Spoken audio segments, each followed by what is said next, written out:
ইষ্টভৃতি নাকি টাকা নেওয়া বা টাকা দেওয়ার জন্য এমন ভাবছে, আদৌ কি তাই? আপনার কাছে জানতে চাই। ইষ্টবৃত্তি যদি ব্যবসা হয় তাহলে শ্রী শ্রী ঠাকুর অনুকূলচন্দ্র এই বিশ্বের শ্রেষ্ঠ ব্যবসায়ী। দীক্ষা নিলে এবং ইষ্টভৃতি করলে, ঠিক ইষ্টভৃতি করলে অকাল মৃত্যুও নাকি মানুষের রোধ হওয়া যায়। আজকে বর্তমান সময়ে রামকৃষ্ণ, বুদ্ধ, যিশু এত মহাপুরুষ অবতার ভগবান থাকতে শ্রী শ্রী ঠাকুরই এই কথাটা জোর গলায় বললেন, তার কি বৈজ্ঞানিক ভিত্তি আছে? ঠাকুরকে কেউ ভগবান বলে, কেউ আবার ঈশ্বর বলছে, কেউ বলছে আমার দেবতা, দেবদেবী, কেউ অবতার বলছেন, কেউ অবতারই বলছেন। এগুলো কি সব এক? শ্রী শ্রী ঠাকুর অনুকূলচন্দ্রের তাহলে কি? উনি কি ভগবান, ঈশ্বর, দেব দেবী সবই নাকি কোনো একটা? শ্রী শ্রী ঠাকুর অনুকূলচন্দ্র যখন দেহতে ছিলেন তখন সৎসঙ্গ কিন্তু একটাই ছিল, কিন্তু ঠাকুর অনুকূলচন্দ্রের তিরোধানের পর সৎসঙ্গ সংগঠন বহুধা কেন বিভক্ত হয়ে যায়?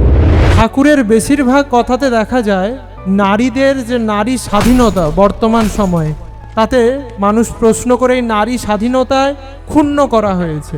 তাহলে কি শ্রী শ্রী ঠাকুর কি পুরুষতান্ত্রিক? নারী স্বাধীনতার নামে আজকাল যে আকছার যা কিছু ঘটছে, চাকরি করলেই কি নারী স্বাধীন হলো? এই চাকরি করতে গিয়ে আজকে কি ঘটছে জানেন না? বাল্য বিবাহ এবং বহু বিবাহ, এগুলো তো কুপ্রথা। শ্রী শ্রী ঠাকুর অনুকূলচন্দ্র এগুলো সমর্থন করেছিলেন কেন?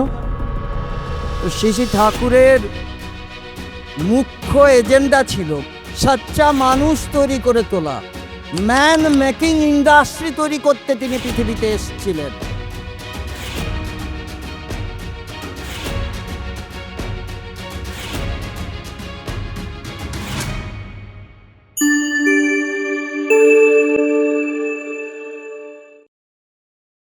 পরম দয়ালের শ্রীপাদ পদ্মে আমার ভক্তি আনত প্রণাম জানিয়ে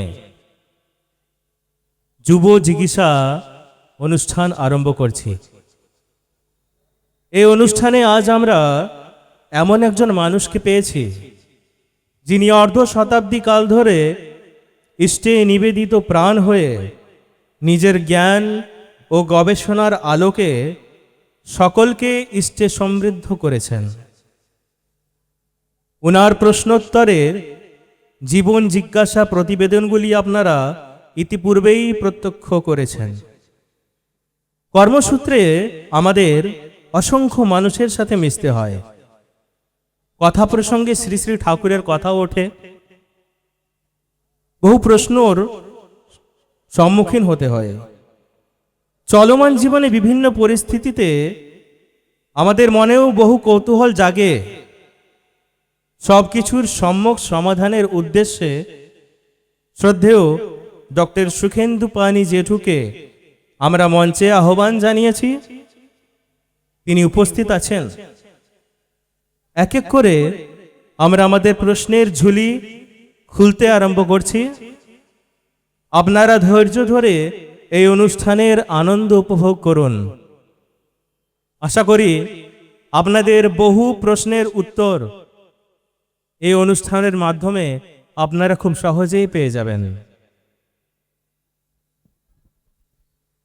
জয়গুরু। আজকের এই অনুষ্ঠানে যারা আছেন প্রত্যেকে শ্রদ্ধা ও প্রণাম জানিয়ে আজকে শুরু করতে যাচ্ছি। আপনাদের মনের অনেক প্রশ্ন থাকে শ্রী শ্রী ঠাকুরকে নিয়ে, যে প্রশ্নের সমাধান আপনারা খুঁজে দেখারও চেষ্টা করেন অনেক ক্ষেত্রে, এবং অনেক ক্ষেত্রে আমরা প্রশ্নগুলো এড়ানোর চেষ্টা করি। তো তেমনই কিছু সোজাসাপটা প্রশ্ন নিয়ে আজকে আমাদের এই প্রশ্ন। কারণ দীক্ষা, কারণ শ্রী শ্রী ঠাকুরের এই যে বিহিত বিধান, এটা আমাদের সবার মধ্যে, যারা ঠাকুরের মন্ত্র শিষ্য তাদের সবার মধ্যে ইন্টিগ্রেট হয়ে আছে। কিন্তু আমরা এই প্রশ্নগুলো সঠিকভাবে বৈজ্ঞানিক পদ্ধতি বা সায়েন্টিফিকলিভাবে আমরা তার অ্যান্সার দিতে পারি না। তো সেই প্রশ্নের নিরাকরণের জন্য এই যুব জিজ্ঞাসা। আজকে সারাদিন আপনারা অনেক অনুষ্ঠান দেখলেন, অনেক বিদগ্ধ মানুষের নানান আলোচনা শুনলেন। আমরা চাই যে আপনাদেরও মনের মধ্যে নানান প্রশ্ন জাগরিত হোক, কারণ প্রশ্ন মানুষকে সমাধান এনে দেয় এবং সমাধানই একটা সঠিক জায়গায় পৌঁছে দিতে পারে। তাই আজকে যে প্রশ্নগুলো আমরা এখান থেকে করব, সেটা শুধু আমাদের প্রশ্ন নয়, সেটা আপনাদের প্রশ্ন আমরা এখানে রাখার চেষ্টা করব।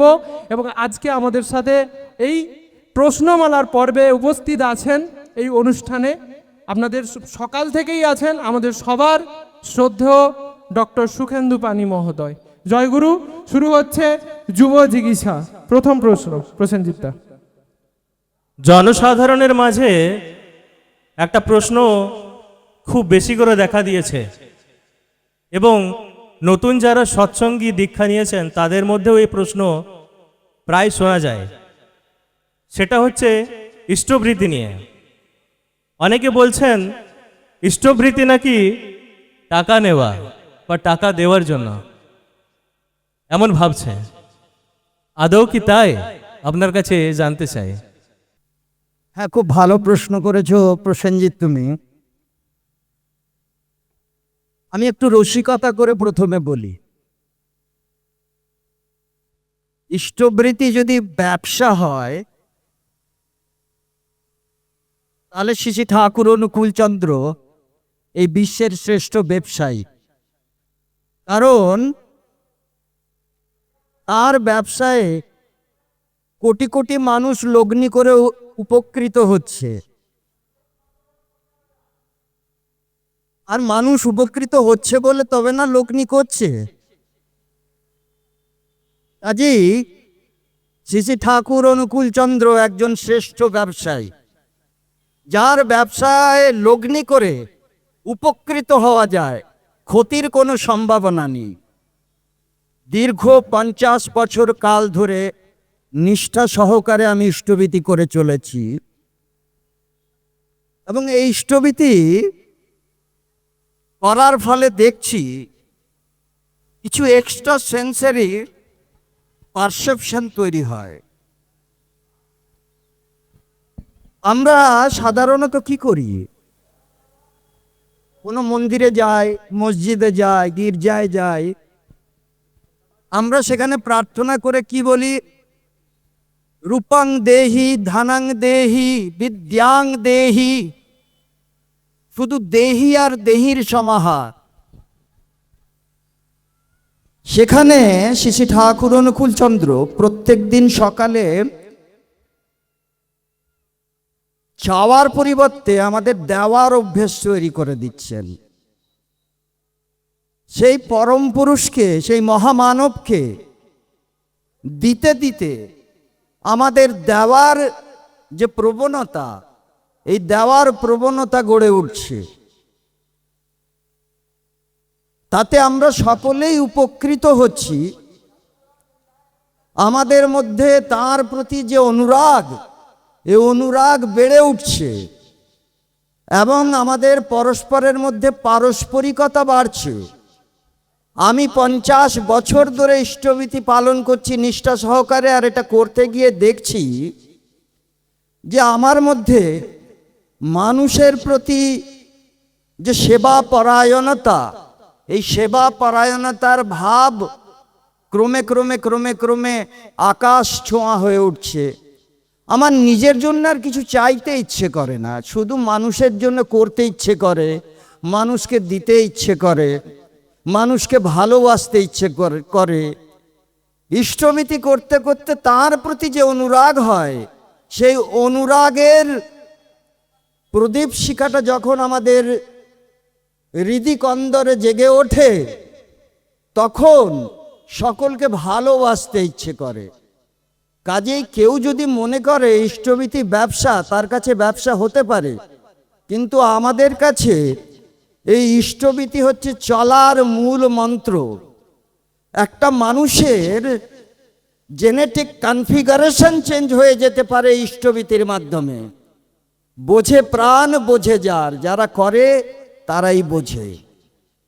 এ সম্বন্ধে বিস্তারিত বৈজ্ঞানিক ব্যাখ্যা দেওয়া যায়, কিন্তু এই পরিসরে সীমিত সময়ের মধ্যে অনেক প্রশ্নের উত্তর দিতে হবে, তাই বিশদ এবং বিস্তৃতভাবে আলোচনা করার সুযোগ আমার নেই। পরবর্তীকালে কখনো সুযোগ হলে এ বিষয়ে বিস্তৃতভাবে আলোচনা করব। পরের প্রশ্ন। আচ্ছা, আপনি যে বিষয়টা বললেন যে দীক্ষা নেওয়ার সাথে ইষ্টভীতির আমাদের জেনেটিক চেঞ্জ হয়, আপনি এক্ষুনি যেটা বললেন, এই কথা প্রসঙ্গে আমরা অনেক জায়গায় দেখি শ্রী শ্রী ঠাকুরের মন্ত্রশিষ্যরা এই কথা বলে, বা ঠাকুরের বলা আছে যে দীক্ষা নিলে এবং ইষ্টভৃতি করলে, ঠিক ঠিক ইষ্টভৃতি করলে অকাল মৃত্যুও নাকি মানুষের রোধ হওয়া যায়। তো কি এমন সায়েন্টিফিক থট আছে বা কি এমন বৈজ্ঞানিক ভিত্তি আছে যেখানে এত মহাপুরুষ থাকতে, আজকে বর্তমান সময়ে রামকৃষ্ণ, বুদ্ধ, যিশু, এত মহাপুরুষ অবতার ভগবান থাকতে শ্রী শ্রী ঠাকুরই এই কথাটা জোর গলায় বললেন, তার কি বৈজ্ঞানিক ভিত্তি আছে? হ্যাঁ, যে কথা বললাম একটু আগে, ইষ্টভীতি করতে করতে ইষ্টের প্রতি অনুরাগ জন্মায় আর ভালোবাসা। এই ভালোবাসা থেকেই তো আমাদের সৃষ্টি।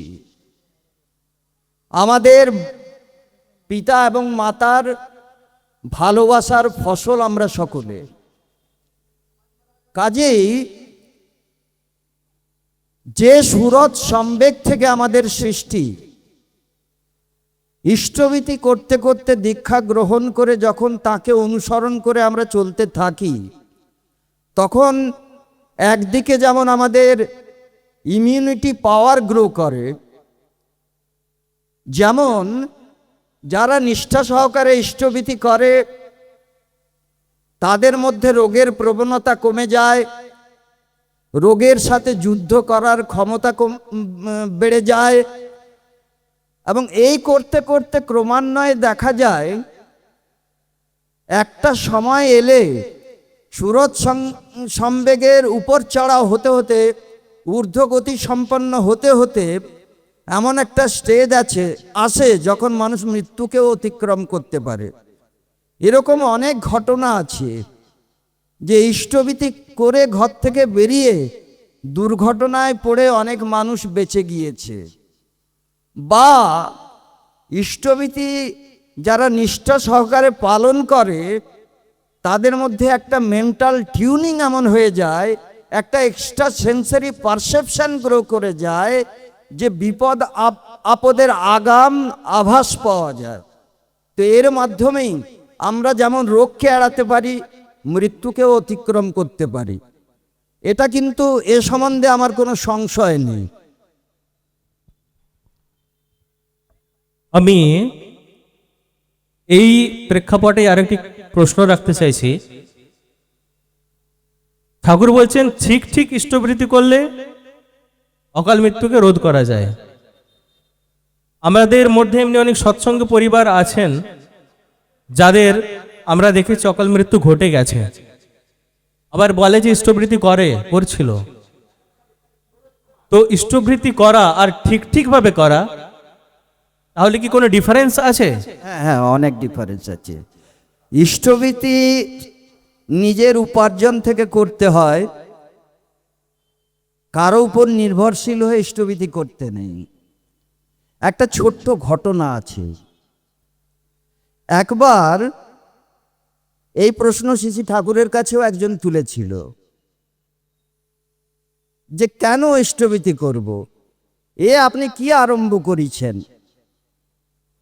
তখন শ্রী ঠাকুর বললেন যে নিষ্ঠা সহকারে ইষ্টভীতি করিস, ইষ্টভীতি করে সেই ইষ্টার্ঘ্য দিয়ে কিছু খাদ্য কিনে নিয়ে আমার কাছে আসিস। তখন সেই ব্যক্তি তাই করলেন, ইষ্টভীতি করে কিছু বিস্কুট কিনে নিয়ে এলেন। বিস্কুট কিনে নিয়ে ঠাকুরের কাছে এসে উপস্থিত হয়েছেন।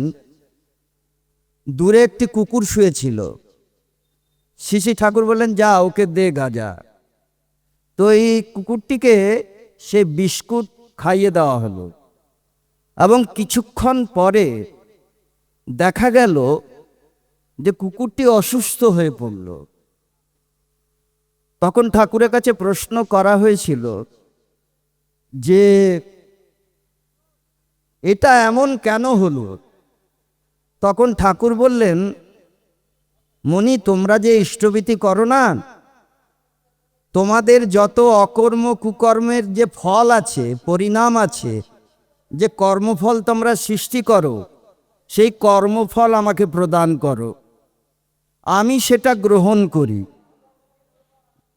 গ্রহণ করলে সেটা পূত পবিত্র হয়ে যায় এবং সেই ইষ্টভীতি মানব সেবায় লাগলে মানুষ উপকৃত হয়। কিন্তু ইষ্টভীতি করার একটা নিয়ম আছে। খুব ভোরে উঠে উষাকালে ইষ্টভীতি করতে হয়। যাদের উষা পান করার অভ্যেস আছে, সকালবেলা উঠে জল পান না করলে যারা থাকতে পারেন না, তাদের সকালবেলা ঘুম থেকে উঠে ইষ্টভীতি করার পরে উষা পান করতে পারেন, তারপরে প্রার্থনা করতে পারেন।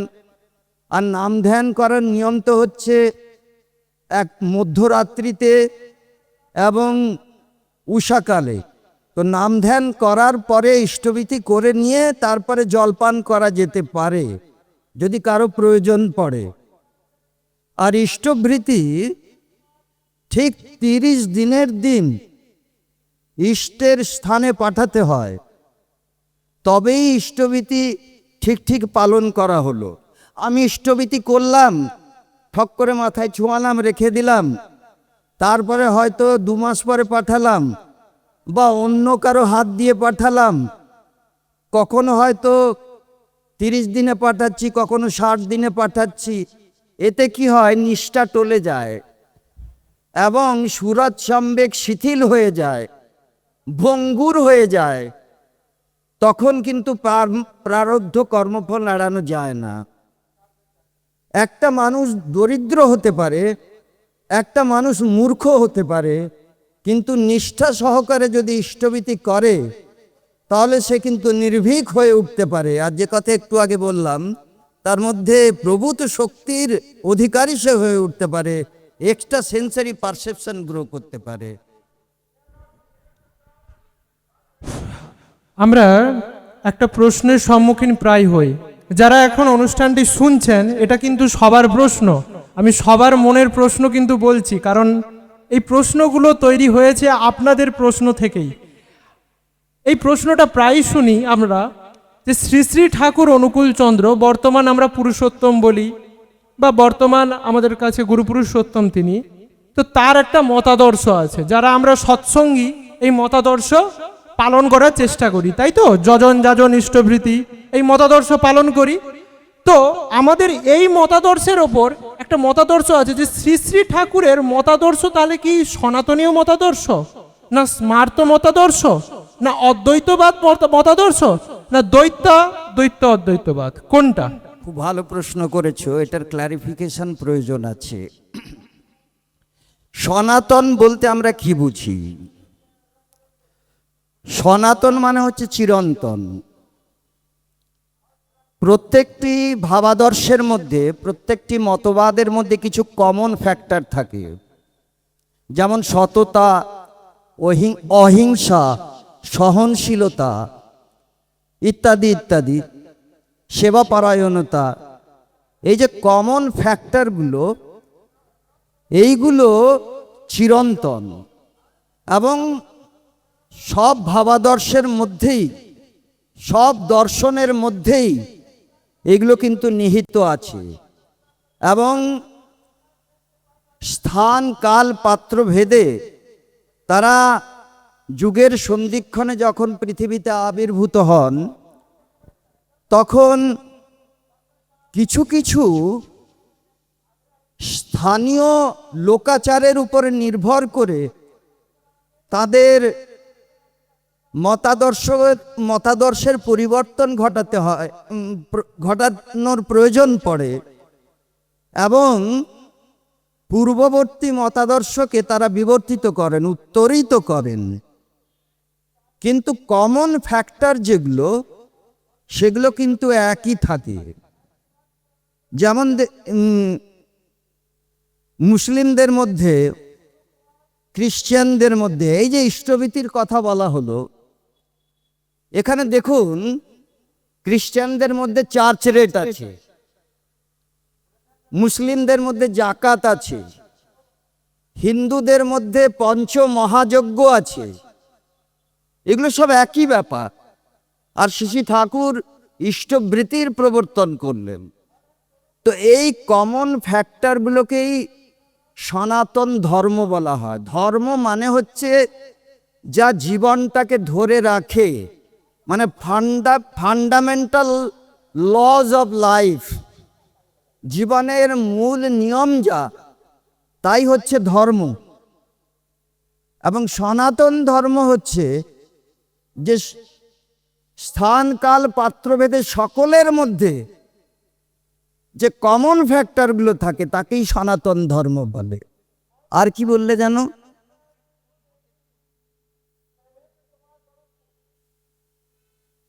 এটা কোন মতের সাথে আমাদের মিলিত হয়? মতাদর্শ।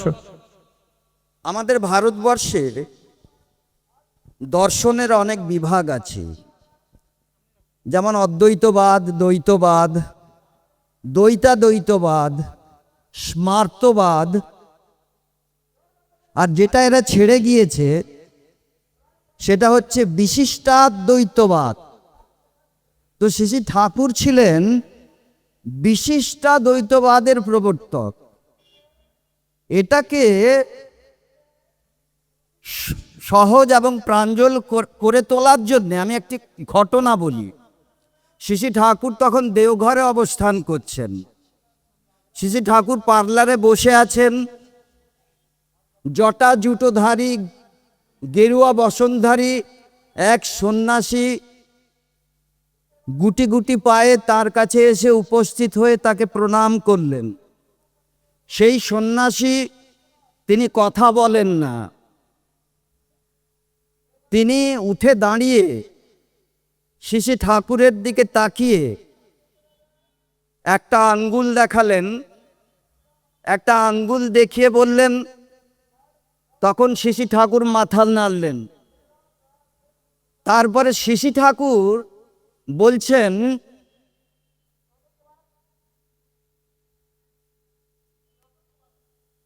তার মানে হচ্ছে ঈশ্বর এক, কিন্তু এই বিশ্ব দুনিয়াকে নিয়ে ঈশ্বরকে যদি দুই বলেন আপনারা, তাও বলতে পারেন। কারণ নিরাকার ঈশ্বর এবং সাকার ঈশ্বর, সাকার রূপ ধারণ করে ঈশ্বরের বার্তাবাহী হয়ে যে মহামানবেরা আসেন যুগে যুগে, তাদের গ্রহণ না করলে সেই নিরাকার ঈশ্বরকে বোঝা যায় না। নিরাকার ঈশ্বর গোচরীভূত নয়, কিন্তু সাকার ঈশ্বর বা ঈশ্বরের মূর্ত প্রতীক, তার বার্তাবাহী যারা, তারা গোচরীভূত। তাদের কাছে গিয়ে জীবনের জ্বালা যন্ত্রণা জুড়োনো যায়, তাদের কাছে গিয়ে আমার দুঃখ, আপদ, বিপদ, সমস্যা সব কিছু ব্যক্ত করা যায়। তো বিশিষ্টাদ্বৈতবাদ দর্শনের প্রবর্তক ছিলেন রামানুজ, এবং শ্রী ঠাকুর এই বিশিষ্টাদ্বৈতবাদকে সমর্থন করেছেন। যেমন অনেকে বলে যে ব্রহ্ম সত্য, জগৎ মিথ্যা। অদ্বৈতবাদের প্রবর্তক ছিলেন শঙ্করাচার্য। তিনি বলেছিলেন ঈশ্বর এক, আর এই যে স্থূল পৃথিবী, এটা একটা ইলিউশন, একটা প্রহেলিকা, এর কোনো অস্তিত্ব নেই। কাজেই একমাত্র ঈশ্বরের সাধনাই আমাদের জীবনের উদ্দেশ্য, এবং স্থূল দেহধারী যে তার বার্তাবাহী আসে, তাদের উপাসনার কোনো প্রয়োজন নেই। আবার অনেক সন্ন্যাসীরা বলেন নারী নরকের দ্বার। তো এ প্রসঙ্গে বলতে গেলে, কারণ দেখা যায় নারীর সাহচর্যে নাকি উপাসনা যা তা ব্যাহত হয়, সাধনা যা তা ব্যাহত হয়। আর এই স্থূল জগতের যদি অস্তিত্ব না থাকে, তাহলে আমার অস্তিত্ব নেই। কারণ মায়ের পেটেই তো আমরা জন্মগ্রহণ করেছি, সে পুরুষই হোক মহিলাই হোক, আমরা মায়ের পেটে জন্মগ্রহণ করেছি। কাজেই মায়ের স্থূল দেহ যদি না থাকতো, তাহলে আমরা স্থূল রূপ পরিগ্রহ করতে পারতাম না। তো মা হচ্ছে জননী স্বর্গাদপি গরীয়সী। আর এই স্থূল জগতের অস্তিত্ব আছে, আর এই স্থূল দেহ ধারণ করেছি বলে আমরা সাধনার মাধ্যমে সুরতের চড়াও ঘটাই। আমরা সাধনার মাধ্যমে সেই ভূমার দিকে অগ্রসর হই। আমরা সাধনার মাধ্যমে মুক্তি লাভ করি। কাজেই স্থূল জগতের যেমন অস্তিত্ব আছে, সূক্ষ্ম জগতের অস্তিত্ব আছে। সূক্ষ্ম জগতের যে গতি, সে গতি হচ্ছে নিম্নমুখী হয়ে স্থূল জগতের সৃষ্টি করছে, আর স্থূল জগতের গতি হচ্ছে ঊর্ধ্বমুখী হয়ে তা সূক্ষ্ম রূপ পরিগ্রহ করছে এবং সূক্ষ্মের সাথে একায়িত হয়ে যাচ্ছে। সেই জন্য বলে যে ব্রহ্মবিৎ ব্রহ্মাইব ভবতি। বোঝা গেল? আচ্ছা জেঠু, একটা প্রশ্ন রয়েছে, আমার মনে হয় এই প্রশ্নের উত্তর অনেকেরই প্রয়োজন।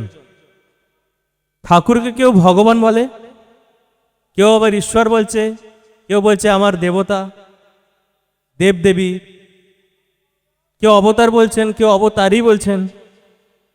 এগুলো কি সব এক? শ্রী শ্রী ঠাকুর অনুকূল চন্দ্রের তাহলে কি? উনি কি ভগবান, ঈশ্বর, দেব দেবী সবই, নাকি কোনো একটা? নদী যেমন তার গতিপথে অগ্রসর হয় অনেক বাঁক নিতে নিতে, কোথাও বা মোহনার সৃষ্টি হয় এবং পরিশেষে গিয়ে সমুদ্রে মিশে যায়, ঠিক তেমনি বিভিন্ন নদী যেমন সমুদ্রমুখী যাত্রা করে, তেমনি মহামানব পৃথিবীতে যে রূপ পরিগ্রহ করেই আসুন না কেন, শক্তির তারতম্যে তাদের হয়তো বিভিন্নতা থাকতে পারে, কিন্তু সকলের সেই গতিপথ এক। সকলে কিন্তু সেই সূক্ষ্ম সমুদ্রেই গিয়ে পরিশেষে মিশে যায়। আর সূর্য যেমন অন্ধকারকে আলোকিত করে, অন্ধকারের কি কোনো অস্তিত্ব আছে? না, অন্ধকারের নিজস্ব কোনো অস্তিত্ব নেই। আলোর অনুপস্থিতি হচ্ছে অন্ধকার, ঈশ্বরের অনুপস্থিতি হচ্ছে শয়তান। তো যেখানে দৈবিক গুণের অভাব থাকে, সেখানেই সাতনী শক্তি মাথা চাড়া দিয়ে ওঠে। দাপর যুগে শ্রীকৃষ্ণ এসেছিলেন, তখন সবেমাত্র মানুষে আমাদের আর্যাবর্তের যে সভ্যতা, প্রাচীন সভ্যতা, সেই সভ্যতার নাগরিক গোড়াপত্তন হয়েছিল।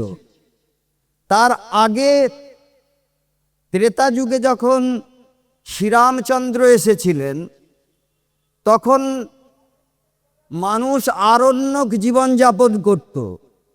শ্রীকৃষ্ণের যুগে এসে নাগরিক সভ্যতার সূচনা হলো।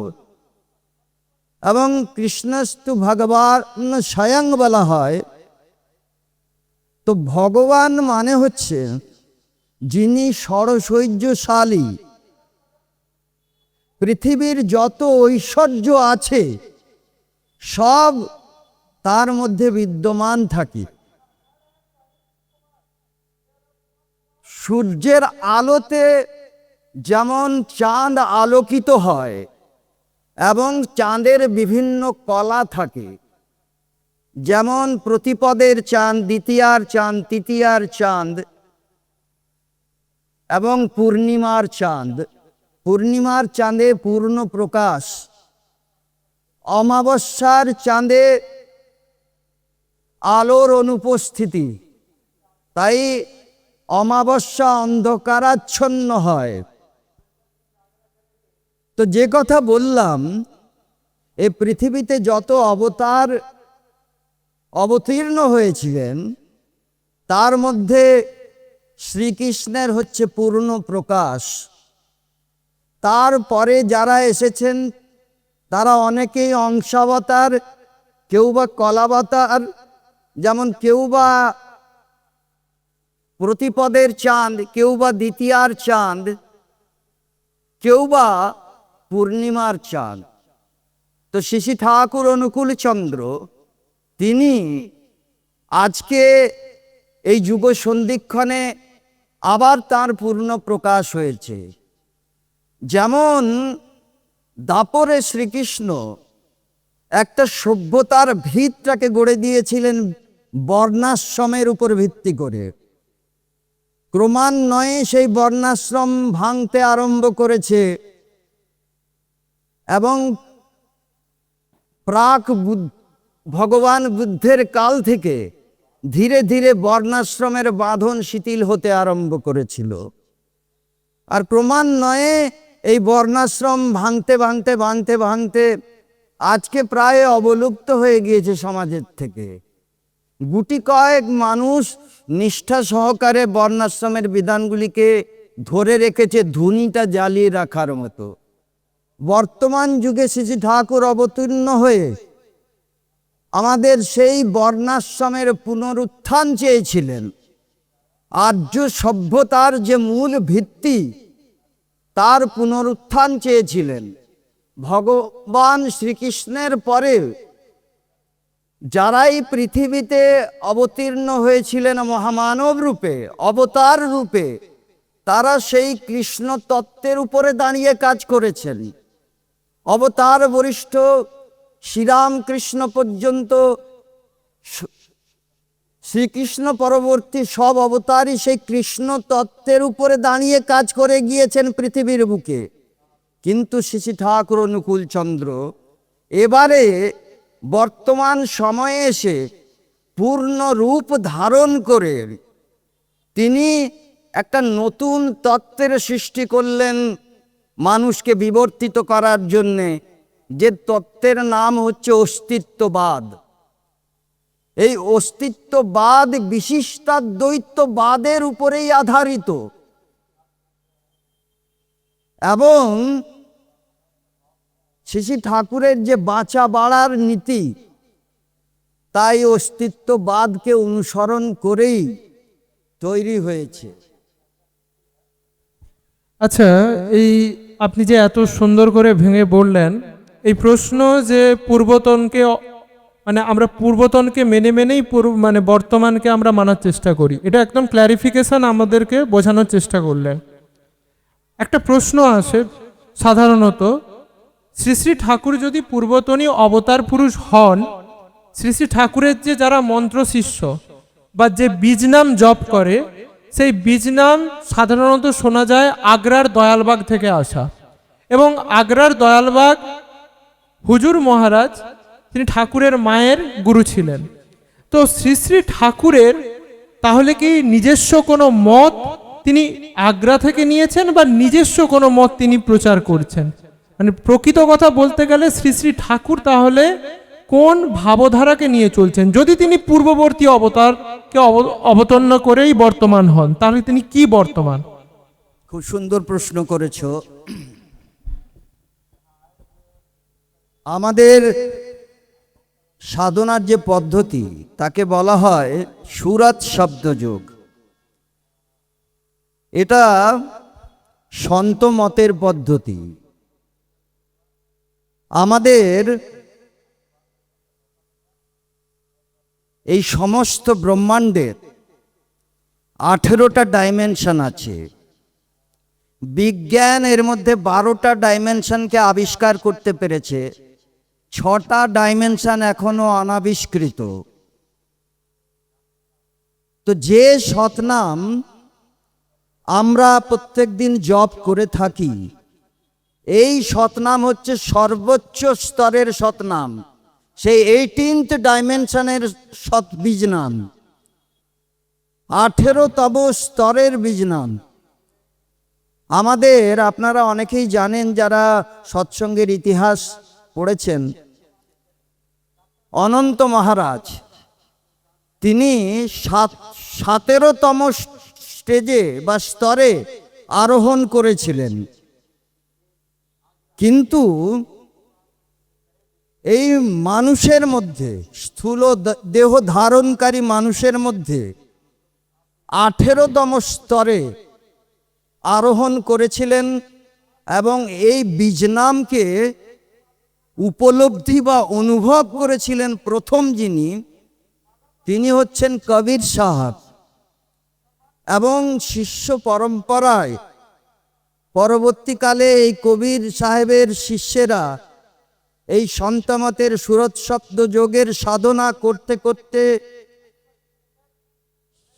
শেষ তাদের যে অবতার, তিনি হচ্ছেন সরকার সাহেব। তো মাতা মনমোহিনী দেবী হুজুর মহারাজের কাছ থেকে এই বীজ মন্ত্র পেয়েছিলেন।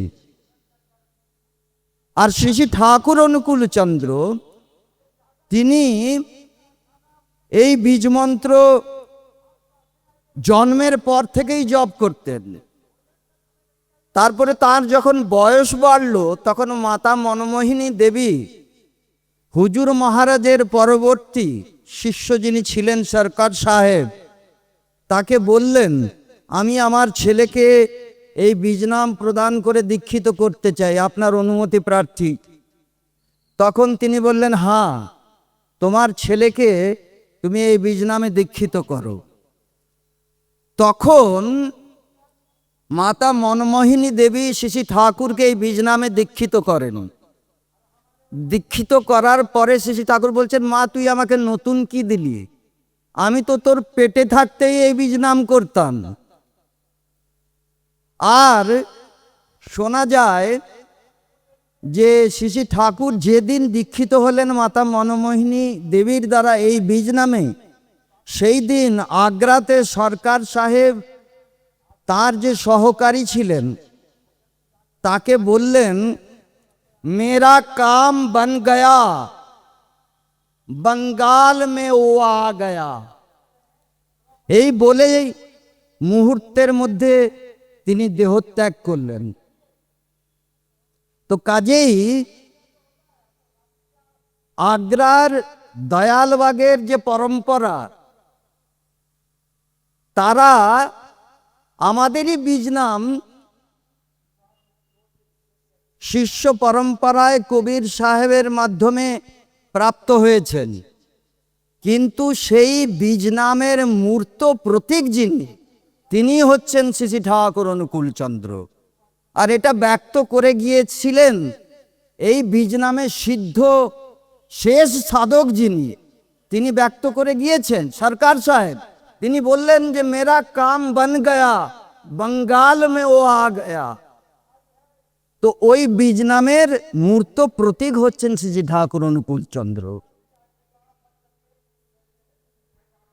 আচ্ছা, শ্রী শ্রী ঠাকুর অনুকূল চন্দ্র যখন দেহতে ছিলেন, তখন সৎসঙ্গ কিন্তু একটাই ছিল, সৎসঙ্গ সংগঠন বলতে একটাই ছিল। কিন্তু ঠাকুর অনুকূল চন্দ্রের তিরোধানের পর সৎসঙ্গ সংগঠন বহুধা কেন বিভক্ত হয়ে যায়? খুব সুন্দর প্রশ্ন করেছ। এই প্রশ্নের ক্ল্যারিফিকেশন সকলে জানা দরকার। একটা দৃষ্টান্ত দিচ্ছি, যেমন ধরো যাদবপুর ইউনিভার্সিটি, সেই যাদবপুর ইউনিভার্সিটির আন্ডারে অনেকগুলো কলেজ থাকে, যারা অ্যাফিলিয়েটেড টু যাদবপুর ইউনিভার্সিটি। তাদের প্রত্যেকটি কলেজের সিলেবাস কিন্তু এক, কিন্তু তাদের ক্যারিকুলাম আলাদা। আবার দেখা যাচ্ছে যে প্রত্যেকটি কলেজে সেম সিলেবাস অনুশীলন করে কেউ বা গোল্ড মেডালিস্ট হচ্ছে, কেউ বা ফেল হয়ে যাচ্ছে। তো তেমনি যখন পুরুষোত্তম আসেন, তাদের সিলেবাস যা থাকে সেই সিলেবাসের উপরে দাঁড়িয়ে কিছু ক্যারিকুলাম চেঞ্জ করে সেই সংস্থা বিভক্ত হয়, এবং তাদের প্রত্যেকটি সংস্থারই উদ্দেশ্য হচ্ছে সে তারই যে আদর্শ, সেই আদর্শকে অনুশীলন করা এবং প্রচার প্রসার করা। তো এখানে প্রত্যেকটি প্রতিষ্ঠান যত ভাগেই বিভক্ত হোক না কেন, তাদের মধ্যে সমন্বয় রেখে চলতে হবে, কারণ তাদের সিলেবাস কিন্তু এক। ক্যারিকুলামের মধ্যে কিছু তারতম্য থাকতেই পারে, কিন্তু সিলেবাস এক, এই জন্যে সমন্বয় করে চলতে হয়। তবে এই যে বিভক্তির কথা বলছো, ইতিহাস পর্যালোচনা করলে দেখা যাবে খ্রিশ্চানদের মধ্যে ক্যাথলিক, প্রোটেস্ট্যান্ট, ইসলামে শিয়া, সুন্নি, সুফি এবং আরও অনেক বিভাগ আছে, শ্রেণী বিভাগ আছে। তো যেমন বুদ্ধিস্টদের মধ্যে হীনযান, মহাযান, শ্রীরামচন্দ্রের যে প্রতিষ্ঠান, মানে শ্রীরামকৃষ্ণের যে প্রতিষ্ঠান, সেখানেও বিভাজন আছে। সব প্রতিষ্ঠানেই বিভাজন আছে, কিন্তু প্রত্যেকটি প্রতিষ্ঠানের সিলেবাস কিন্তু এক। তো যারা সমন্বয় করে চলবে তারা ঠিক ঠিক তার প্রচার প্রসার করতে পারবে, আর যারা সমন্বয় করে না চলবে তারা কিন্তু ফেল হয়ে যাবে। কেউ বা গোল্ড মেডালিস্ট হয়, কেউ বা ফেল হয়ে যায়। ক্লারিফাইড হলো?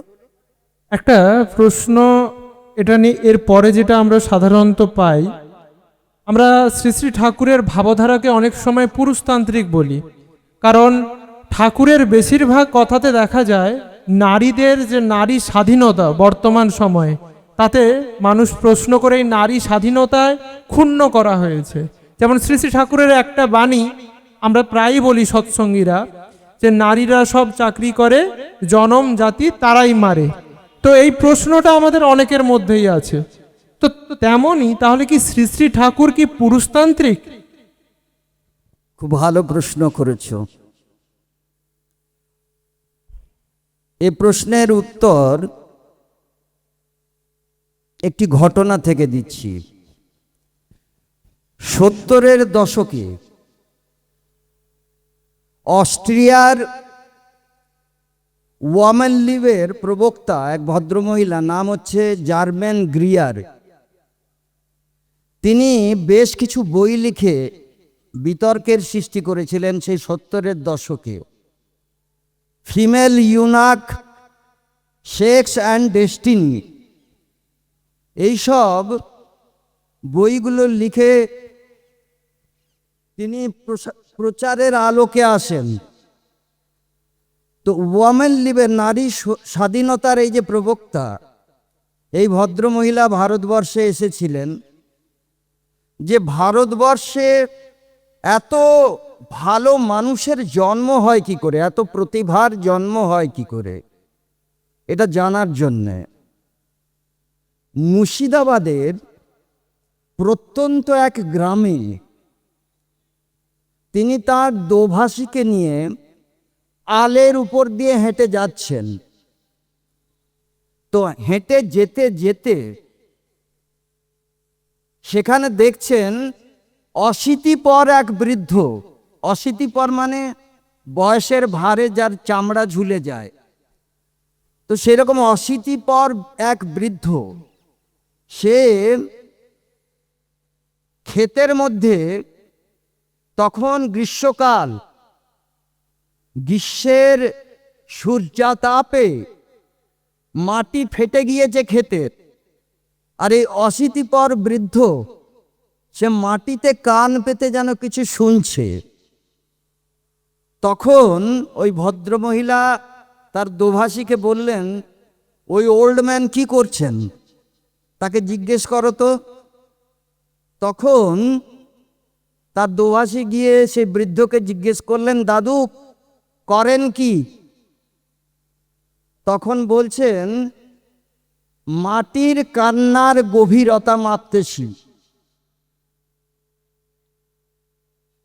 বৃষ্টি হইব কিনা দেখতেছি। মাটির কান্নার গভীরতা যত বাড়বে তত বৃষ্টিপাতের সম্ভাবনা বাড়বে। তো সেই দোভাষী জিজ্ঞেস করলো, তা কি দেখলেন? তখন বললেন, হইব হইব, বৃষ্টি হইব, বর্ষা হইব। তখন ওই জার্মান গৃহার ভদ্রমহিলাকে বলা হলো যে এই ব্যাপার। তখন বলছে, অদ্ভুত ব্যাপার তো, যে এক্সট্রা সেন্সারি পারসেপশনের কথা বলছিলাম, অতি সক্রিয় সংবেদনশীলতা যাকে বাংলায় বলে, তো বললেন যে এই গুণের অধিকারী ইনি হলেন কি করে? তারপরে তিনি হেঁটে হেঁটে যাচ্ছেন, গ্রামের মধ্যে এক গৃহবধূ গলায় আঁচল জড়িয়ে তুলসী তলায় পিদিম জ্বালিয়ে, তখন সন্ধে হচ্ছে, গধূলি বেলায় তুলসী তলায় পিদিম জ্বালিয়ে ঈশ্বরের কাছে প্রার্থনা করছে, ভগবান আমার স্বামী, আমার সন্তানাদিকে ভালো রেখো, সুস্থ রেখো, তারা যদি কিছু অন্যায় করে থাকে তাদের পাপ আমাকে দাও, তাদের পাপ যেন আমি ভোগ করি, কিন্তু তারা যেন ভালো থাকে, তারা যেন সুস্থ থাকে। তো ভদ্রমহিলা জিজ্ঞেস করলেন, কি বলছেন ওই ইয়াং লেডি? তখন তার দোভাষী বললেন, এরকম এরকম বলছে। তখন তিনি ইউরেকা বলে চিৎকার করে উঠেছেন। বলেছিলেন তিনি যে ভারতবর্ষে এত গুড চিলড্রেন কেন জন্মগ্রহণ করে, এত প্রতিভাধর মানুষ কেন জন্মগ্রহণ করে, আজ আমি বুঝতে পারলাম। তো স্বামী ভক্তি পরায়ণতা এটা কিন্তু সেকেলে কোনো ব্যাপার নয়, এর একটা বিশাল বৈজ্ঞানিক ভিত্তি আছে। এ ক্ষুদ্র পরিসরে আমি বিস্তৃতিতে যাচ্ছি না, কিন্তু এটাই বলবো, স্বাধীনতা মানে স্বেচ্ছাচারিতা নয়। শ্রী ঠাকুর পাবনার তীরে দাঁড়িয়ে খেলা করতে করতে হঠাৎ উপলব্ধি করলেন, আচ্ছা মায়ের পেটে তো ছেলেও জন্মায়, মেয়েও জন্মায়, তাহলে এই পৃথিবীতে নারী মহীয়সী, তারাই তো স্রষ্টা, তারা পুরুষেরও জন্ম দেয়, তারা নারীরও জন্ম দেয়। তিনি ছুটে এসেছেন মায়ের কাছে, মাকে তার এই আবিষ্কার সম্বন্ধে জানাতে। মাতা মনমোহিনী দেবী তাকে তার এই আবিষ্কারের বিবৃতি দেওয়ার কোনো সুযোগই দিলেন না। তিনি সঙ্গে সঙ্গে তাকে কাজের বরাত করলেন। শ্রী ঠাকুর মায়ের আদেশ শিরোধার্য করে বেরিয়ে গেলেন সেই কার্য সমাধা করতে। তো শ্রী ঠাকুর কখনোই পুরুষতান্ত্রিক মতাদর্শের সৃষ্টি করেননি। তিনি বলেছিলেন নারী আর পুরুষ কখনোই ইকুয়াল হতেই পারে না। নারী আর পুরুষ হচ্ছে ইকুইটেবল, মানে তার জগতে সে মহীয়সী, পুরুষ তার জগতে মহান। শ্রী ঠাকুর বলেছিলেন সমুদ্রে জোয়ার ওঠে, জোয়ার যখন আসে সমুদ্রে তখন যে ঢেউ ওঠে, সেই ঢেউয়ের উত্তাল অবস্থা হচ্ছে পুরুষ, আর তার অববেলায়িত অবস্থা হচ্ছে নারী। নারীর সেবা পরায়ণতাই পুরুষকে শক্তিশালী করে। কাজেই নারী যে পুরুষের থেকে হেয় এটা কখনোই শ্রী ঠাকুর স্বীকার করেননি। তবে নারী স্বাধীনতার নামে আজকাল যে আকছার যা কিছু ঘটছে, চাকরি করলেই কি নারী স্বাধীন হলো? এই চাকরি করতে গিয়ে আজকে কি ঘটছে জানেন না? হাসপাতালে কর্মরত অবস্থায় ডাক্তার ধর্ষিতা হচ্ছেন, খুন হচ্ছেন, রাস্তাঘাটে নারী আজ বিপন্ন, তার শ্লীলতাহানি হচ্ছে প্রতি পদক্ষেপে। অফিস কাছারিতে যারা চাকরি করেন তারাও নিগৃহীত হচ্ছেন তাদের সহকারীদের দ্বারা। নারী কখনো ফেলনা নয়। যারা বলেন এই পুরুষতান্ত্রিক সমাজে নারীকে হেয় করে রাখা হয়েছে, তা কিন্তু নয়। মহিলারা নিজেরাই নিজেদের পণ্য করে তুলছে। আজকে দেখবেন অনেক অ্যাড বেরোয়, সেখানে নারীর অর্ধ উন্মুক্ত দেহ প্রদর্শন করা হয়, পণ্য হিসাবে তাদের ব্যবহার করা হয়, এবং নারীরা সেটা উপভোগ করেন অনেকেই। তো এটা কি স্বেচ্ছাচারিতা নয়?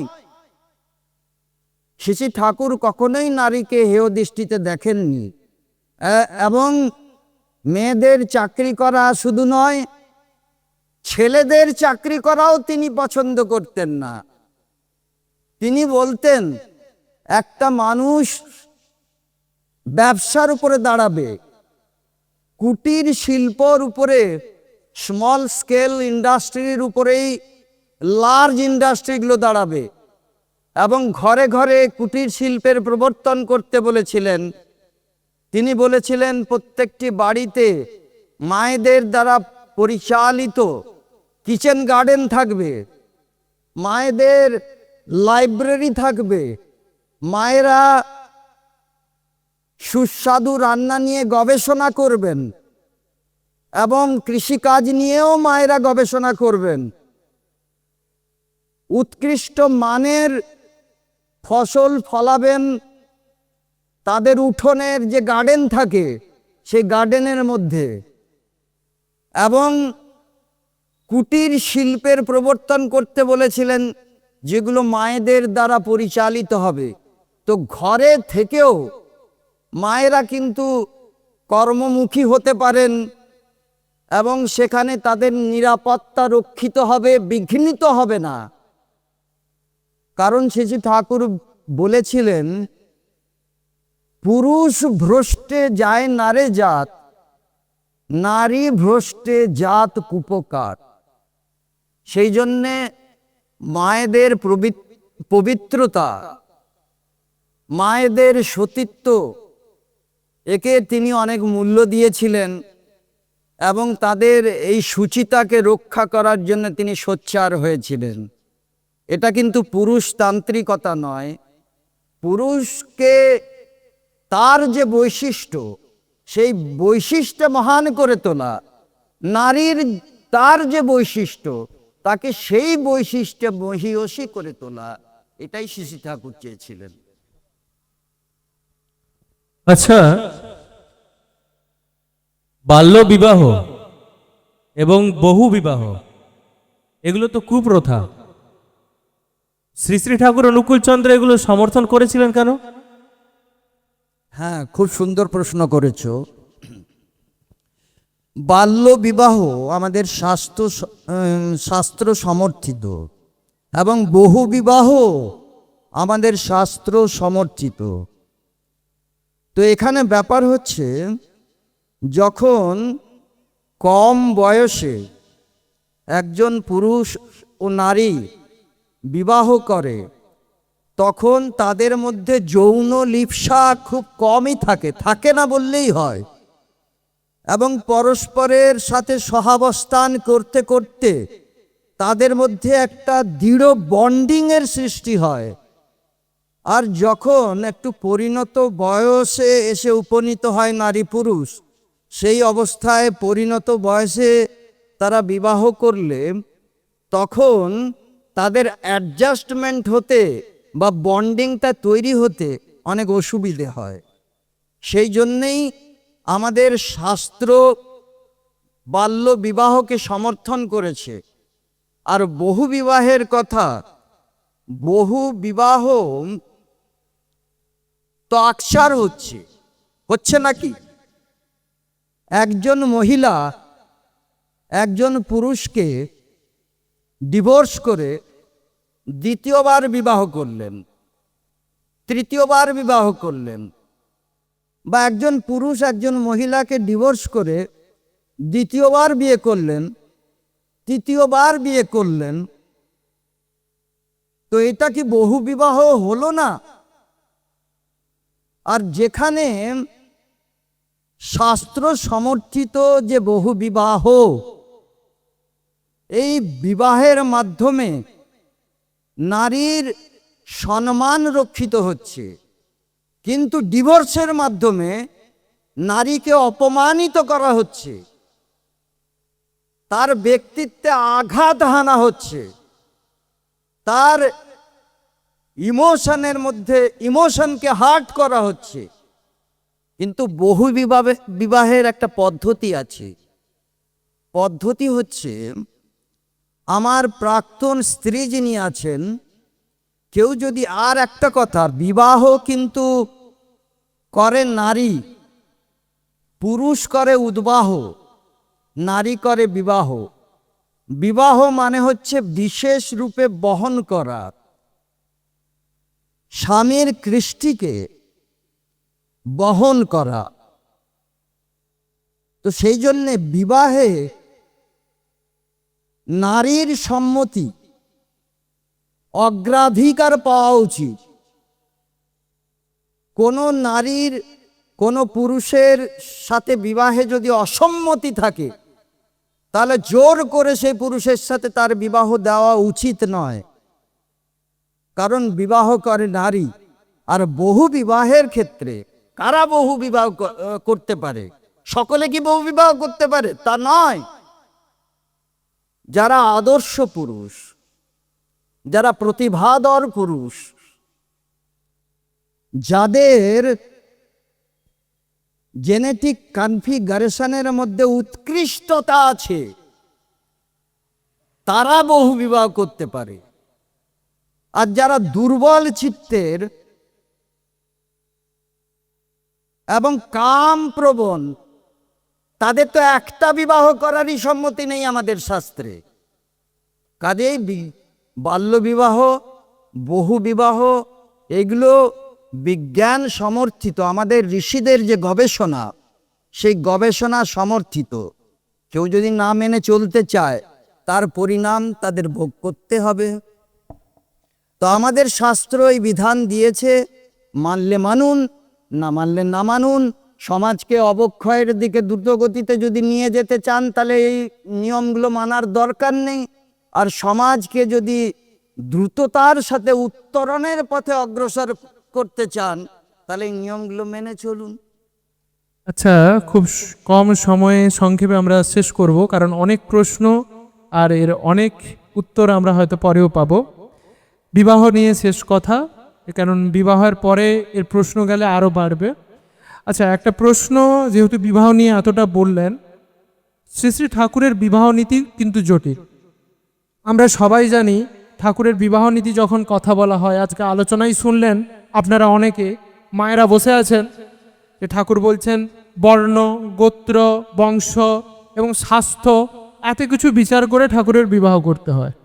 তো সেই ক্ষেত্রে শ্রী শ্রী ঠাকুরের বিবাহ নীতি এত জটিল কেন? আরও তো নানান আধ্যাত্মিক পুরুষ আছেন, যেখানে সেই আধ্যাত্মিক পুরুষের কাছে প্রেমই মেন উৎসর্গ। কারণ আমরা অনেক ক্ষেত্রে শুনি কিছু আধ্যাত্মিক পুরুষের ক্ষেত্রে যে যেখানে প্রেমই হচ্ছে সর্বশ্রেষ্ঠ। তো শ্রী শ্রী ঠাকুর কেন বিবাহ নীতিকে এত কঠিন করে আমাদের কাছে বলেছেন? খুব সুন্দর প্রশ্ন। কঠিন ভাবলে কঠিন, সহজ ভাবলে সহজ। আজকে চারদিকে তাকিয়ে দেখুন না সকলে, সারা পৃথিবী কিভাবে অবক্ষয়ের পথে দ্রুততার সাথে ছুটে চলেছে। মানুষের বেঁচে থাকার যে মূল ভিত্তি বিশ্বাস, এই বিশ্বাস আজ আহত। এমন অনেক ক্ষেত্রে দেখা যাচ্ছে বাইরের জগতের সমাজে মানুষ মানুষকে বিশ্বাস করতে পারে না। পরিবারেও দেখা যাচ্ছে পরিবারের সদস্যরা একে অন্যকে বিশ্বাস করতে পারছেন না। এর কারণ কি? এর কারণ হচ্ছে, বিজ্ঞানীরা বলছেন আমাদের জেনেটিক কনফিগারেশনের মধ্যে যে ডিএনএ কনফিগারেশন, জৈবিক সংস্থিতি, সেখানে যে জিন আছে, জিন যেগুলো আমাদের গুণাবলীকে ধরে রাখে এবং প্রজন্ম পরম্পরায় সেগুলোকে সঞ্চারিত করে, এই রকম অসংখ্য ভালো ভালো জিন ভেঙে গিয়েছে এবং ধীরে ধীরে এমন একটা সময় আসবে যখন এই মানবিক গুণগুলো পৃথিবী থেকে হারিয়ে যাবে। মানবিক মূল্যবোধ তো ইতিমধ্যেই হারিয়েছে, কিন্তু এই মানবিক গুণগুলো হারিয়ে যাবে। তো পিতা মাতার মধ্যে থেকে সন্তানে এই জিনগুলো ট্রান্সফার্ড হয় এবং এগুলোকে অক্ষত রাখা এবং উৎকৃষ্টতর করে তোলা, এর জন্যেই শ্রী ঠাকুর যে বিবাহ নীতির প্রবর্তন করলেন, এইগুলো মেনে চলা দরকার। মানবেন না মানবেন আপনাদের উপর নির্ভর করছে। যদি মেনে চলেন তাহলে এই সবুজ পৃথিবীতে মানুষের অস্তিত্ব কিছুকাল আরও থাকবে। আর যদি মেনে না চলেন তাহলে দ্রুততার সাথে এই হোমো স্যাপিয়েন্স, এই মানব প্রজাতি পৃথিবী থেকে বিলুপ্ত হয়ে যাবে। জয়গুরু। আমরা আরও অনেক প্রশ্ন আমাদের ছিল, আমরা বুঝতেই পেরেছি আপনারা সকাল থেকে উৎসবে সবাই সামিল হয়েছেন। এত বৃহত্তর উৎসব, নানান মানুষের কর্ম এবং তাদের সারা দিনের অক্লান্ত পরিশ্রম, এখন সন্ধে হয়ে যাচ্ছে প্রায়। তো আমরা এটাকে আর বর্ধিত করব না, প্রার্থনারও সময় খুব তাড়াতাড়ি সময় হয়ে গেছে প্রায় বললে আর কিছুক্ষণ পরে। তো আমি শেষে কয়েকটা কথাই বলবো। এই যে অনুষ্ঠানের একটাই উদ্দেশ্য, আপনাদের কাছে আপনাদের মনের প্রশ্নের কিছু সমাধান করা। কারণ আমরা যারা দীক্ষিত তারা একটা জায়গায় আমরা পিছিয়ে যাই। কোনো মানুষ যখন আমাদেরকে প্রশ্ন করে তখন আমরা তার সঠিক উত্তর না দেওয়ার জন্য আমরা সেখান থেকে নিজেদেরকেই কোথাও না কোথাও পিছিয়ে দেই। এবং যুদ্ধ নয়, ঠাকুর কখনো বলেননি যে তার সাথে বিরোধ রাখা বা যুদ্ধ করে তাকে উত্তর দেওয়া। অনেক যুক্তি দিয়ে কাউকে, শাস্ত্রে এখন একমাত্রই তত্ত্ব হচ্ছে যুক্তি, আর যুক্তির ওপরে যদি কোনো তত্ত্ব থাকে তা আমি ঠাকুর যেটা বলেছেন ভালোবাসা, কারণ ঠাকুর বলছেন ভালোবাসা দিয়েই সব কিছু জয় করা যায়, তাই তো? তাই আজকে এই সারাদিনের অক্লান্ত পরিশ্রমের যে উৎসব, এর শেষ এই উদ্দেশ্য যে এই প্রশ্নগুলোকে আপনারা আপনাদের মনের জায়গায় রাখুন, কারণ এর উত্তর কিন্তু আপনারাও পেয়ে যেতে পারেন। কিভাবে? আজকে এতক্ষণ আলোচনা শুনলেন, একটা কথাই সেখানে বলেছিলেন যে নামধ্যানের মধ্যেই মানুষের সমস্ত কিছু মনের যে প্রশ্নগুলোকে দূরীভূত করা যায়। তাই এতক্ষণ ধরে আমাদের কাছে যিনি আমাদের আলোচনা করছেন তার শেষ আমরা উপসংহার কথা শুনবো, তিনি কিছু অভিভাষণ দেবেন বলে আজকের এই যে যুব জিজ্ঞাসা এই অনুষ্ঠানটি আমরা শেষ করব। জয় গুরু। আপনি একটু বলুন। আমি আপনাদের কাছে এই বার্তা দিতে চাই, আপনাদের বাড়িতে যে সন্তানেরা আছে, আপনারা স্বপ্ন দেখেন আমার সন্তান ডাক্তার হয়ে উঠবে, ইঞ্জিনিয়ার হয়ে যাবে, অ্যাকাউন্টেন্ট হয়ে যাবে, এই স্বপ্নগুলো আপনারা দেখেন। কিন্তু এই স্বপ্নগুলো দেখা ভালো, তার সাথে আর একটা স্বপ্ন আপনারা সংযোজিত করে নেবেন যে আমার সন্তান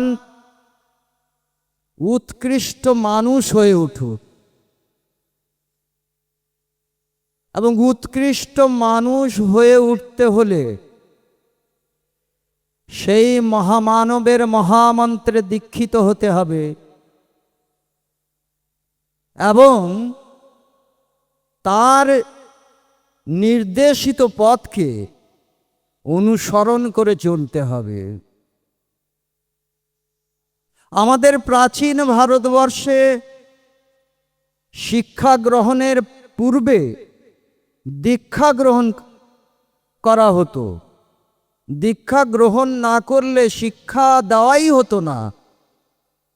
কিন্তু পাশ্চাত্য যে পদ্ধতি, ওয়েস্টার্ন যে এডুকেশন সিস্টেম, তাতে শিক্ষাটাকেই মুখ্য করে ধরে তোলা হয়, সেখানে দীক্ষার কোনো ব্যবস্থা নেই।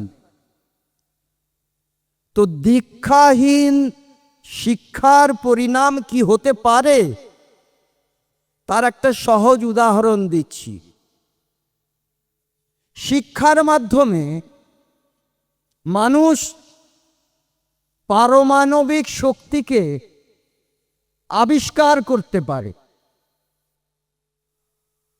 আর সে শিক্ষা যদি দীক্ষাবিহীন শিক্ষা হয়, দীক্ষা মানে দীক্ষা আদর্শে, দীক্ষা আনে অনুরাগ, অনুরাগ আনে বৃত্তি নিয়ন্ত্রণ। দীক্ষার মাধ্যমে মানুষের আত্মনিয়ন্ত্রণ হয়। আত্মনিয়ন্ত্রণহীন মানুষ যদি পারমাণবিক শক্তি আবিষ্কার করে, তার ফলশ্রুতি হতে পারে হিরোশিমা নাগাসাকির সেই লিটল বয় এবং ম্যাডম্যান নামে দুটি বোমাবর্ষণ। দীক্ষা গ্রহণ করে যদি মানুষ শিক্ষিত হয়, তাহলে সে পারমাণবিক শক্তিকে মানুষের হিতে কাজে লাগাবে। আর আত্মনিয়ন্ত্রণহীন দীক্ষাবিহীন যে শিক্ষা, সেই শিক্ষিত মানুষ যদি পারমাণবিক শক্তি আবিষ্কার করে, তাহলে মানুষের ক্ষতি করতে এবং বিধ্বংসী আচরণের মাধ্যমে এই পৃথিবীকে তারা ধ্বংস করে দেবে। আকছার ভরছে পৃথিবীর সমস্ত পরমাণুধর দেশগুলি আজকে পরমাণুহীন দেশগুলিকে সব সময় সন্ত্রস্ত করে রেখেছে। তো এই হবে, সেই জন্যে আপনাদের সন্তানদের আপনারা doctor, engineer, accountant, chartered accountant সব তৈরি করার স্বপ্ন দেখুন, কিন্তু তার সাথে সাথে তাদের দীক্ষিত করে তুলুন, তারা যাতে আত্মনিয়ন্ত্রণশীল হয়। অনেকে মনে করে যে মানুষ অপরাধ করে দারিদ্রতার কারণে, তাই কি? একটা মানুষ যে অপরাধ করে তার পেছনে যদি কারণটা হতো দারিদ্রতা, তাহলে দেখা যাচ্ছে আজকে বড় বড় পদে আসীন রয়েছেন যারা, তারা কেন এত স্ক্যামে জড়িয়ে পড়ছেন? তাদের তো দারিদ্রতা নেই, অর্থের অভাব নেই, কিন্তু তারা এত স্ক্যামে কেন জড়িয়ে পড়ছেন? দেখুন, নেতা নেত্রী থেকে আরম্ভ করে যত বড় বড় পদ আছে, সব পদেই দুর্নীতি আছে। তাদের অর্থের অভাব না থাকা সত্ত্বেও তারা স্ক্যামে জড়িয়ে পড়ছে, দুর্নীতি করছে। এর পেছনে কারণটা কি? তো শ্রী ঠাকুরের মুখ্য এজেন্ডা ছিল মানব নির্মাণ, সচ্চা মানুষ তৈরি করে তোলা, ম্যান মেকিং ইন্ডাস্ট্রি তৈরি করতে তিনি পৃথিবীতে এসেছিলেন এবং তারই নিদান তিনি দিয়ে গিয়েছেন। এগুলো জানুন, বুঝুন। যদি পৃথিবীর অস্তিত্ব নিরাপদ রাখতে চান, পৃথিবীকে যদি সংকট মুক্ত রাখতে চান, তাহলে আমার বার্তা হচ্ছে মহামানবের অনুসারী হন এবং তাদের নির্দেশিত পথে চলতে আরম্ভ করুন। কালকেই আমি বলেছিলাম কতটা পথ চললে পরে পথিক হওয়া যায়, কতটা ভালোবাসলে পরে প্রেমিক হওয়া যায়। এটা বুঝুন, এটা জানুন এবং সকলকে জানতে আগ্রহী করে তুলুন। ভালো থাকবেন সকলে। বন্দে পুরুষোত্তমম। বন্দে পুরুষোত্তমম, বন্দে পুরুষোত্তমম, বন্দে পুরুষোত্তমম, বন্দে পুরুষোত্তমম। জয় গুরু। আমি যেটু কথা বললে একটু ভাবুক হয়ে যায়। কালকেও ভাবুক হয়েছিলেন, আজকেও ভাবুক হয়ে গিয়েছে। সত্যি আমি একটা কথা বলবো, আপনাদের জামশেদপুরে আমার 5 থেকে 8 বছর আসায় আমি একটা মানুষকে পেয়েছি, আপনাদের সম্পদ মানে শ্রদ্ধেয় সুখেন্দু জেঠুকে আমার বলার কোনো ভাষা নেই। মানে আমি এরকম মানুষ সত্যি খুব কম দেখেছি। আপনারা সবাই প্রার্থনা করুন ওনার মানে মঙ্গল কামনায় এবং ওনার শরীর যেন সুস্থ থাকে। আমি সবাইকে করজোড়ে অনুরোধ করছি আপনারা একটু প্রার্থনা করবেন, কারণ উনি যে ভাবাদর্শ নিয়ে চলেন, আমি জানি না এই রকম বয়সে এই ভাবাদর্শ, এই ভাব নিয়ে কেউ চলতে পারেন কিনা। অসংখ্য ধন্যবাদ আমাদেরকে সময় দেওয়ার জন্য। আর অসংখ্য ধন্যবাদ প্রিয়পরম যে সৎসঙ্গ চ্যানেলের আমাদের সাগর মান্না ভাইকে, যে এত আজকে সকাল থেকে অক্লান্ত পরিশ্রম করেছে, এবং আমাদের প্রসেনজিৎ দা, রমেন জেঠু এবং সমস্ত উৎসব কর্মী বৃন্দদের যারা এত বৃহৎ অনুষ্ঠান মানে এত স্বল্প সময়ের মধ্যে অ্যারেঞ্জমেন্ট করে এত কিছু করেছেন। থ্যাংক ইউ সবাইকে এবং সবাইকে জয়গুরু জানাই। জয়গুরু, বন্দে পুরুষোত্তম।